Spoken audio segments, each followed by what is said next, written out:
बात आज की चैनल के कार्यक्रम चुनाव चर्चा में मैं सुरेंद्र चतुर्वेदी आपका स्वागत करता हूं। मैं सुधीर तोमर आपका हार्दिक स्वागत और अभिनंदन करता हूं। दोस्तों, आज का जो चुनाव चर्चा है वो बहुत गंभीर किस्म की चुनाव चर्चा है।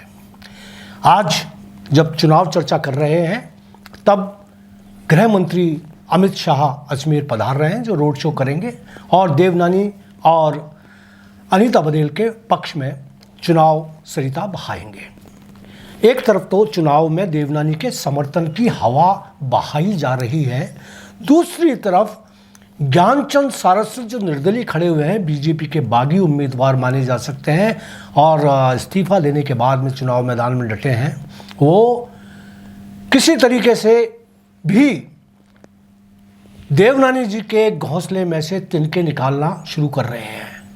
आप ये देख रहे हैं कि हम कल तक तो ये कहा जा रहा था, ये अफवाह थी, पूरे शहर में चर्चा थी, सोशल मीडिया पर ये इस बात की चर्चा की जा रही थी कि अमित शाह जब अजमेर आएंगे तो उनके सामने ज्ञान सारस्वत को बैठाया जाएगा और भारतीय जनता पार्टी वापस ज्वाइन कराई जाएगी। एक अफवाह ये थी कि कुंदन वैष्णव जो हैं उनको भी बैठाया जाएगा। और बड़े आराम से जब एक पदाधिकारी से पूछा गया, पत्रकारों ने पूछा कि क्या ऐसा होने वाला है अमित शाह के, बोला हाँ हो सकता है, तो बोले नाम बताइए, बोले नाम का इंतजार करिए लेकिन चौंकाने वाला नाम होगा। जाहिर था कि ज्ञान सारस्वत और कुंदन वैष्णव को बैठाने की कोशिश की जा रही थी। मुझे जयपुर के कुछ पदाधिकारियों ने और बड़े वरिष्ठ पत्रकारों ने फ़ोन करके ये कहा कि भाई साहब कल ये चौंकाने वाला काम होने वाला है। मैंने ज्ञान जी से बात की फ़ोन पर, उन्होंने कहा कि नहीं ऐसा कुछ नहीं हो रहा, कोशिश की जा रही है लोगों द्वारा लेकिन ऐसा नहीं होगा। एक तरफ ये बात चल रही थी कि आज एक मानव बम के रूप में इतने सारे इस्तीफे हो गए, चौंकाने वाले इस्तीफे। 20 पदाधिकारियों ने भाजपा की प्राथमिक सदस्यता से इस्तीफा ले दिया। ऐसा चल रहा था और आपको तो ध्यान है तोमर साहब कि मैंने पहले एक ब्लॉग के अंदर भी लिखा था और मैंने कई चुनाव चर्चाओं में कहा था, पूर्व में ही बता दिया था कि कुछ लोग इस्तीफा देकर करीब 20 बाहर आने वाले हैं। हाँ, तो 20 बाहर, उस समय मेरी जानकारी थी कि वो इस्तीफे तैयार कर रहे हैं 20 लोग, और वो 20 लोग आज सामने आ गए। और ये जानकारी मेरी जो है वो आगे भी मैं बता दूं, अगर देवनानी जी इस बात का विश्वास नहीं करेंगे, ना सोनी जी करेंगे जो उनके जिला अध्यक्ष हैं, लेकिन मैं उनको बता दूं कि अभी लगभग इतने ही इस्तीफे और आने वाले हैं। और अगर ये इस्तीफे आते हैं तो मैं सबसे पहले आपको नाम बता दूं जिन लोगों ने आज इस्तीफे दिए। मैं निपुण जी आपसे कोशिश करूंगा, आप कृपया इसको बताएं कि कौन कौन से लोगों ने इस्तीफे दिए हैं।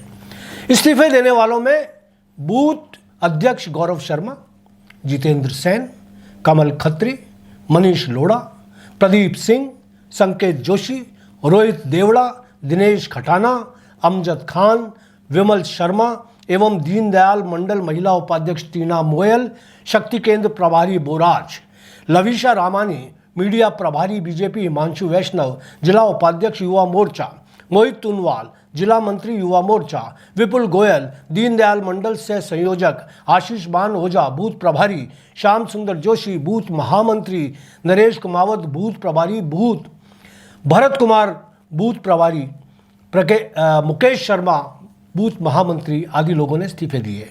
तो इस तरीके से कहा जा सकता है। निपुण जी एक बार शुरू से वापस से लाएं, बिल्कुल शुरू से लाएं ताकि मैं बता सकूं कि कुल मिलाकर क्या हुआ है। इसमें मैं आपको बता दूं कि भारतीय जनता पार्टी अजमेर उत्तर विधानसभा क्षेत्र के 10 बूथ अध्यक्ष, शक्ति केंद्र प्रभारी, बूथ मंडल, मीडिया प्रभारी, युवा मोर्चा, मंडल सह संयोजक, बूथ प्रभारी, बूथ महामंत्री सहित 20 पदाधिकारियों ने निर्दलीय उम्मीदवार ज्ञान सारस्वत के पक्ष में भाजपा की प्राथमिक सदस्यता से भाजपा के जिलाध्यक्ष रमेश सोनी के कार्यालय पर जाकर इस्तीफा दे दिया। कैसी रही तोमर साहब, क्या कहेंगे आप इस इस्तीफों को? एक बड़ी घटना है और ये बड़ी घटना ऐसे समय में हुई है जब पार्टी अपने वजूद को और मजबूत करने का प्रयास कर रही थी। आज की जो मुख्य घटना थी वो थी अमित शाह जी का अजमेर का रोड शो, लेकिन उससे बड़ी घटना ये घट गई और रोड शो को लेकर के जो उत्सुकता और उत्तेजना का माहौल था कार्यकर्ताओं में भाजपा के, वो इनसे निपटने में, इनके सुलझाव की कोशिशों में कहीं जाता रहा। जी। मूल बात यह है कि पार्टी ये देवनानी जी ये प्रयास क्यों नहीं कर रहे कि वो अपनी टीम को पूरा सशक्त साथ रख पाएं, और अगर वो कर भी रहे हैं तो वो प्रयास सफल क्यों नहीं हो रहे। तो इतनी बड़ी मात्रा में अगर असंतोष व्याप्त है पार्टी के अंदर, तो निश्चित रूप से पार्टी संगठन और पार्टी प्रत्याशी देवनानी जी की सभी की जिम्मेदारी है, और ये असफलता है अगर वो इस असंतोष को पहचान नहीं पा रहे हैं। बिल्कुल। और तोमर साहब, सबसे बड़ी बात है कि ये कोई नाम जिन्होंने इस्तीफे दिए हैं वो कार्यकर्ता नहीं है, ये पदाधिकारी हैं, और पदाधिकारी किसी की भी पार्टी की रीढ़ की हड्डी होते हैं। अगर रीढ़ की हड्डियों के इस तरीके से अगर लेवल श्रृंखलाएं निकलती जा रही हैं तो रीढ़ की हड्डी के मुड़ना स्वाभाविक है, टूटना स्वाभाविक है। और अगर ये रीढ़ की हड्डी जिस तरीके से तोड़ी जा रही है उस तरीके से, चाहे आप कह रहे हैं कि आपने लाल सिंह जी को बैठा दिया, रावत सिंह को बैठा दिया, तो लाल सिंह रावत को जितना बैठाने से आपका मनोबल बड़ा होगा, आपको बड़ा लगा होगा कि आपने बहुत बड़ा तीर मार लिया, लाल सिंह जी बैठ गए। और मुझे हंसी भी आ रही थी, मुझे ये भी लग रहा था कि शायद उनको इसलिए बैठाया गया होगा कि 8-10 हज़ार 20 हज़ार वोटों का उनको फ़ायदा हो जाएगा, जबकि लोग हंस रहे थे जब मैं इस बात को कह रहा था कि 10-20 हज़ार लोगों का तो फ़ायदा हो ही गया होगा उनके बैठाने से। लोग हंस रहे थे, लोग मान के चल रहे थे 1000-2000 ज़्यादा नहीं मान रहे थे। फिर भी जितना फ़ायदा हुआ अच्छी बात है, लेकिन उस फ़ायदे से ज़्यादा ये जो नुकसान हुआ है अभी, और सबसे बड़ी बात है कि जब इस तरीके से ईंटें हटनी शुरू होती हैं दीवारों में से, तो दीवार जितनी कमज़ोर होती है, दीवार में जितने खड्डे होते हैं, पूरी इमारत उस खड्डों को भर नहीं पाती। और इससे निश्चित रूप से ये एक मैसेज जा रहा है समाज के अंदर, भारतीय जनता पार्टी के अंदर, कि ज्ञान सारस्वत ने ये प्रूव कर दिया है कि असली विधायक के हकदार वो हैं। अगर उनको प्रत्याशी बनाया जाता, इनको बैठा दिया जाता, तो निश्चित रूप से नंबर 1 पर ज्ञान आज की तारीख में भी आ सकते थे। अभी उन्हें संघर्ष करना पड़ रहा है, और उनके संघर्ष के बारे में आप क्या कहना चाहेंगे? मैं तो ये कहना चाहूँगा कि अगर ये जो बीजेपी का भवन है, इस भवन के अगर कंगूरे है कोई, तो वो देवनानी जी हैं पिछले 20 वर्ष से। लेकिन अगर ये लोग जो सामने हैं 20 नाम, ये लोग जो हैं ये नींव की ईंट हैं। बिल्कुल। और ये जो नींव की ईंट पर ही टिका होता है भवन और भवन के कंगूरे। तो इस तरह से ये एक बहुत बड़ी चोट है जो भाजपा को लगी है। निश्चित रूप से आज शहर भर में हर मतदाता, हर नागरिक के मन में और बातों में चर्चा का विषय यही है कि ऐसा हुआ क्या कि भाजपा में इतनी बड़ी टूट। भाजपा इस बात के लिए जानी जाती है कि भाजपा में टूट नहीं होती, रूस जाता है कोई और उसे भी मना लिया जाता है। ज्ञान सारस्वत जी के खड़े होने को रूस जाना माना जा रहा था, जिसे ये उम्मीद की जा रही थी पार्टी संगठन द्वारा, क्योंकि पार्टी के राज्य स्तर के सभी प्रभारी फेल हो चुके थे उन्हें मनाने में, कि अमित शाह जी आएंगे और ज्ञान सारस्वत को बैठाएंगे। लेकिन उनको बैठाने की जगह एक तरफ तो उन्होंने आज अपने 2 नए कार्यालयों का उद्घाटन किया जी, और दूसरी तरफ इतनी बड़ी संख्या में पार्टी के ही, और सवाल यह भी उठ रहा था कि ज्ञान सारस्वत कार्यालय खोले भी तो खोले कैसे, कार्यकर्ता कहां से लाएंगे। इतनी बड़ी कार्यकर्ताओं की फौज बीजेपी से निकलकर अगर ज्ञान के समर्थन में जाती है तो ज्ञान जी का मनोबल जो है वो तो काफी बढ़ता है जी। लेकिन बात यह है कि ये लोग बीजेपी के, ये जो समर्पित लोग थे, ये छोड़ते क्यों जा रहे हैं बीजेपी, और क्या ये बीजेपी इसीलिए छोड़ रहे हैं कि कुछ दिनों बाद इन्हें वापस बीजेपी में ज्ञान जी के साथ आना है जी।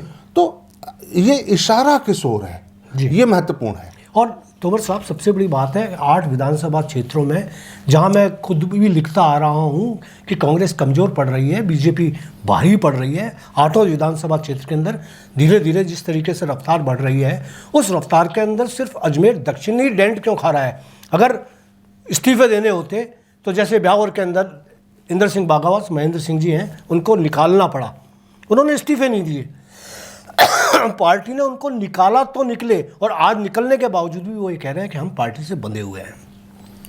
यहाँ स्थिति ऐसी क्यों आई? केकड़ी के अंदर शत्रुघ्न गौतम को जब टिकट मिला तो उस समय माना यह जा रहा था कि कुछ विद्रोह होगा, और ख़ासतौर से राजेंद्र विनायका, अनिल मित्तल सहित कई लोग इस्तीफा देंगे, लेकिन वहाँ इस्तीफा नहीं दिया गया। क्या ये मान लिया जाए कि राष्ट्रीय जो पार्टी है, पार्टी से की निष्ठा जो है वो इन लोगों में निष्ठा नहीं है, पार्टी के प्रति इन लोगों में निष्ठा नहीं जिन्होंने इस्तीफे दिए, और वहाँ निष्ठा वहाँ इन्होंने इस्तीफे नहीं दिए। ऐसा नहीं माना जा सकता। सच्चाई तो ये है कि भाजपा जिस तरह से बनी है, जिस तरह से गढ़ी गई है, ये कड़ी एक से दूसरी जुड़ी हुई नहीं है, वेल्डिंग नहीं की गई है, ये गुथी हुई है आपस में। इसलिए किसी एक के हिलने से भी वो गठान जो है वो हटती नहीं है। इसी का नतीजा है कि बागावास जी के लिए और महेंद्र जी के लिए वहां कार्यकर्ताओं में किसी ने इस्तीफे, पदाधिकारियों ने किसी ने इस्तीफे नहीं दिए हैं। केकड़ी में भी यही है जी। ये राजस्थान में असंतोष बहुत जगह है, लेकिन ऐसा परिदृश्य कहीं भी नहीं है जैसा अजमेर उत्तर में हुआ। तो ये इस तरह से भर भरा करके गिर जाना नींव का, ये क्या बतलाता है? ये नहीं कहता कि सिर्फ एक छोटी सी घटना होगी, किसी एक का नाराजगी होगी। ये कहता है जब किसी ज्ञान सारस्वत के कार्यालय के उद्घाटन में एक दिन आनंद सिंह जी जाते हैं, मूल कार्यालय पर जिस दिन उद्घाटन होता है, और आज पुलिस लाइन के कार्यालय में वैश्य समाज के अध्यक्ष कालीचरण जी थे, रमेश थापड़िया थे, सुभाष काबरा थे, सारे लोग थे वहाँ पर। ये भाजपा के वरिष्ठ पदाधिकारी भी हैं। हाँ, सुभाष काबरा जी, हाँ, और आनंद जी भी, जिला उपाध्यक्ष। तो ये ऊपर से जो शुरू हुई असंतोष की आग है, ये सिर्फ ऊपर से कुछ लोगों की स्वार्थ पूर्ति न हो पाने का जो आरोप है, ऐसा कुछ नहीं है। ये जो नींव से हिलने की बात है, ये बताती है कि पार्टी में ऊपर से नीचे तक कहीं एक असंतोष व्याप्त हुआ है, और उस असंतोष की परिणति है ये इस्तीफे। तो इतना बड़ा असंतोष एक ऐसे व्यक्ति के प्रति जिसे 20 सालों तक पार्टी ने अपना प्रत्याशी बनाया और 25वें साल के लिए चुना गया उसको प्रत्याशी के रूप में, तो अचानक से ऐसा क्यों हो जाता है? 20 साल नहीं था ये। हाँ, और तोमर साहब, सबसे बड़ी बात है कि ज्ञान सारस्वत को जब भारतीय जनता पार्टी ने टिकट नहीं दिया, पार्षद के अंदर टिकट नहीं दिया, और उन्होंने निर्दलीय चुनाव लड़ा और वो मतलब इंडिया, मतलब राजस्थान के अंदर सबसे सर्वाधिक मतों से विजयी हुए, तभी ही उनको समझ जाना चाहिए था कि कोई एक ऐसा वो है तेज रफ्तार से भागने वाला सौर ऊर्जा का वो मंडप है, तो अगर उसको आपने नहीं रोका या उसको सम्मान नहीं दिया तो निश्चित रूप से वो आगे बढ़ेगा, और अब वो बढ़ रहा है। आप जब वो टिकट मांग रहे थे, अगर टिकट दे दिया गया होता और ये 20 साल के चैप्टर को क्लोज करने के बाद में एक नया अध्याय शुरू किया जाता, भारतीय जनता पार्टी एक नया अध्याय शुरू करती। मैं ये नहीं कह रहा कि ज्ञान जी को ही दिया जाता, किसी नए चेहरे को दिया जाता, तो निश्चित रूप से वो अगर नया चेहरा होता तो एक जागृति आती। और ये जो इस्तीफे दिए जा रहे हैं, ये इस्तीफे इसीलिए हैं, ये ज्ञान सारस्वत के पक्ष में तो इस्तीफे हैं ही, लेकिन ज्ञान सारस्वत को टिकट न दिए जाने के खिलाफ है। ये खिलाफ ज्ञान सारस्वत को टिकट न दिए जाने के खिलाफ भी है और देवनानी को टिकट दिए जाने के खिलाफ भी है, और ये इस्तीफे कोई कम नहीं है।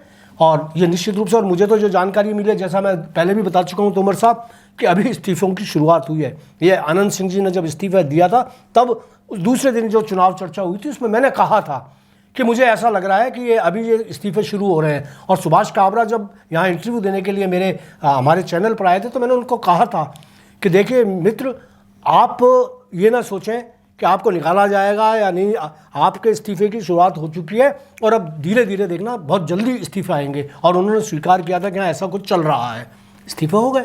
और अब मैं आज फिर कह रहा हूँ कि इस्तीफों का ये सिलसिला और आगे बढ़ेगा, और ये सिलसिला इतना बड़ा सिलसिला हो जाएगा कि मुझे लगेगा असली भारतीय जनता पार्टी ये है, या असली भारतीय जनता पार्टी वो है जो रमेश सोनी चला रहे हैं। कौन सी पार्टी है? सच्चाई ये है कि देवनानी जी के सामने एक बहुत बड़ा संकट आया है, और देवनानी जी के सामने ये संकट इसलिए आया कि पार्टी ने उन पर अपना भरोसा जताया है। पार्टी में इस बार टिकट मांगने वाले अनेक लोग थे, चाहे उनमें लाला बना का नाम लें, नीरज जैन का नाम लें, खुद धर्मेंद्र गहलोत जी का नाम लें, तो इतने बड़े बड़े पदाधिकारी जो अभी उनमें से कुछ जो देवनानी जी के चारों तरफ हैं, हाँ बिल्कुल हैं, उन लोगों की सबकी जानकारी के बगैर इतनी बड़ी मात्रा में इस्तीफे हो जाएं, तो ये तो भाजपा का सिक्योरिटी फेलियर है। बिल्कुल बिल्कुल। तो इसे ऐसा नहीं माना जा सकता कि किसी को कोई अंदाजा नहीं था और अचानक इतने लोग निर्णय लेते हैं, साथ मिलकर सामूहिक रूप से इस्तीफा दे देते हैं। तो ऐसा तो नहीं कि भाजपा के अंदर देवनानी जी से को बलि चढ़ाने के उद्देश्य से कुछ लोग मिलजुल कर ये योजना बना रहे हो। बिल्कुल, तो तोमर साहब बिल्कुल आप सही कह रहे हैं, और आपकी बिल्कुल पकड़ अच्छी है इस मामले में। अभी पिछले दिनों कहीं कोई किसी एक कार्यालय का उद्घाटन था, उसके अंदर कुछ लोग बाग जा रहे थे जिनको पैसे भी दिए गए थे, जिनको झंडे भी दिए गए थे, जो भी कुछ व्यवस्था के लिए जो भी कुछ होता है किया गया था उनको, और वो खुलकर कह रहे थे कि हम वहाँ से जुड़े हुए हैं, लेकिन वोट तो हम ज्ञान सारस्वत को देंगे। तो अब जब इस तरीके की हवा और इस तरह की अफवाहें जब फैलेंगी तो निश्चित रूप से ये देवनानी जी के लिए अच्छा नहीं है। और मैं समझता हूँ कि ये रोड शो जो किए जा रहे हैं, उन रोड शो से तो बेहतर ये है कि वो इन लोगों के घर जाकर इन लोगों को बनाएं, इन लोगों को वापस बीजेपी में लाएं, इनके इस्तीफे नामंजूर हों और इनको किसी तरीके से मनाया जाए ताकि पार्टी मजबूत हो। लेकिन अभी तो लग नहीं रहा। और अगर इस्तीफे देने वाले इतने, ये जो इस्तीफे दिए जिन लोगों ने, मैं इनको पर्सनली जानता हूँ सबको, ये सारे के सारे मर जाएंगे लेकिन पीछे नहीं हटेंगे। ये वो मर्जीवड़े हैं जिन्होंने दे दिया। तो जो है तो हमने, वो होता है ना एक पंजाबी में कहावत होती है कि असी तो सर दे देता जिते चाव लगा लो, हमने तो सर दे दिया जिधर चाव लगा लो। तो ये वो सारे 20 लोग हैं जिन्होंने अपना सर ज्ञान सारस्वत को दे दिया कि जिधर चाव लगा लो। और ज्ञान सारस्वत की जीत के अंदर यही सारे के सारे चेहरे झंडा बनेंगे, परचम बनेंगे, आवाज़ बनेंगे। मैं आपसे थोड़ा सा डिफर करूंगा इस बात में, और वो ये है कि ये मर्जीवड़े कल तक भी थे। हाँ, जब ये इन्होंने कह दिया था बीजेपी को हमने अपना सर दे दिया, जहां चाहे लगा दो, और ये लगे हुए भी थे। बिल्कुल, जहां जहां इन्हें लगाया गया था वहां ये सफलतापूर्वक काम भी कर रहे थे। जी। बात ये है कि देवनानी जी के चारों तरफ ऐसे लोगों का घेरा है जो देवनानी जी को ही कमजोर करने पर लगे हुए हैं। और देवनानी जी को इस समय वापस से अपने चारों तरफ ध्यान से देखना होगा कि कौन उनके साथ है और कौन उनके खिलाफ। हो सकता है उन्हें अपनी छाया को भी ध्यान से देखना पड़े, क्योंकि जब संकट आता तो छाया भी साथ छोड़ती है। तो इन्हें बहुत जरूरी है गंभीरता से इस बात को समझना। मजेदार बात यह है कि इनकी छाया ने तो बहुत पहले साथ छोड़ दिया था, पर इन्होंने क्या किया, उन छायाओं को, जो छाया थी और वो जिस्म बनने की कोशिश कर रही थी और वो जिस्म नहीं बन सकी, तो उन छायाओं को वापस बटोर के आसपास इकट्ठा कर दिया गया। और वो सारे के सारे जो हैं वो आज भी ये सोच रहे हैं कि किसी तरीके से चैप्टर क्लोज हो तो अगली बार इलेक्शन में हम लड़ें। वो लोग अंदर से खुश नहीं हैं, चाहे इनके साथ हैं, तो वो कितने हाफ हार्टेडली काम कर रहे हैं उनकी योजना। तो भाजपा जिस बात के लिए जानी जाती है, भाजपा जिस बात के लिए जानी जाती है कि अगर एक निर्णय हो गया तो पार्टी उसके लिए एक लक्ष्य प्राप्ति के लिए एकजुट होकर के जुट जाती है, इस लक्ष्य का घोर अभाव है। तो इस तरह से भाजपा अपने उस रूप को जिसके लिए उसे जनता प्यार करती है उसको खो रही है। अगर पार्टी के हाईकमान ने देवनानी जी के पक्ष में निर्णय ले ही लिया था, और भाजपाई जिस बात के लिए जाने जाते हैं कि वो जब निर्णय हो गया तो उसको प्राप्ति के लिए जुट जाएंगे, अगर ऐसा है जैसा कि परिलक्षित भी हो रहा है विभिन्न परिस्थितियों में, उसका मतलब यह है कि भाजपा अपने मूल चरित्र से कहीं विचलित होती नजर आ रही है। और ये बात भाजपा के लिए अच्छी नहीं है। बात सिर्फ चुनाव में अजमेर उत्तर की नहीं है। अगर ये भाजपा का चरित्र हो रहा है तो ये निश्चित रूप से चिंतनीय है और विचारणीय भी। तो दोस्तों, आपने देखा कि 20 लोगों के, 20 पदाधिकारियों के, जो सशक्त पदाधिकारी हैं भारतीय जनता पार्टी के, वो इमारत के अंदर से निकल चुके हैं और इमारत खोखली हो चुकी है। अब किस तरीके से देवनानी जी अमित शाह की रोड शो से वोटों को तब्दील करेंगे, जब उनके अंदर के वोट ही खिसकते जा रहे हैं। जो 20 पदाधिकारी हैं ये तो जा चुके हैं, और अभी मेरी जो जानकारियां हैं उसमें और भी ज़्यादा लोग इसमें शामिल हो सकते हैं, और हो सकता है कि बहुत ज़्यादा शामिल हो जाए। अगर ऐसा हुआ तो ये निश्चित रूप से ताबूत की कील साबित होंगे। आज इतना ही, कल फिर मुलाकात होगी। धन्यवाद। धन्यवाद।